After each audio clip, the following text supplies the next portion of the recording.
Well, it seems that your journey has ended.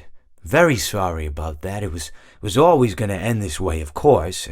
If it weren't by me, it would have just been by some other, terrible thing. Just, you could not imagine how terrible it would be. Just, I get scared thinking about it. I'm glad it's not me. It reminds me of a time I was speaking to my good friend Orville. We were sitting on a park bench watching the pigeons. I was on the left, he was on the... Oh, wait, was I on the right or left? Anyways, it doesn't matter. We were sitting on there watching the pigeons. And I said to Orville, "Friend, those birds are frozen." And he kind of looked at me like I'd lost my mind. But I reminded him that it was winter, and often birds will sit in a tree until they freeze. And then they sort of fall to the ground until the sun warms up and they can, move around again. So I said to Orville, "You might as well save those breadcrumbs until the birds thaw, because they can't very well enjoy them in the condition they're in."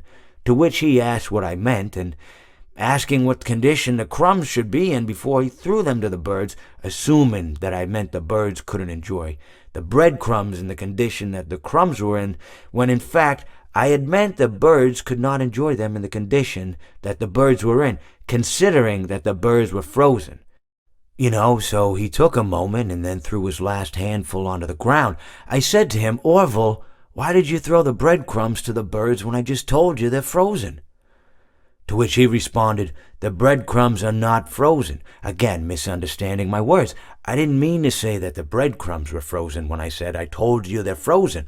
I'd been referring to the birds. In hindsight, what I should have said was, and this would make perfect sense, "Why did you throw the breadcrumbs to the birds when the birds are frozen?" He misunderstood upon my correction, stating that he didn't know what else to do with the breadcrumbs, and that perhaps, when the birds thawed, they'd still be able to eat the crumbs. So I said to Orville, and this is what I said to him, I said, "Orville, the birds may be dead,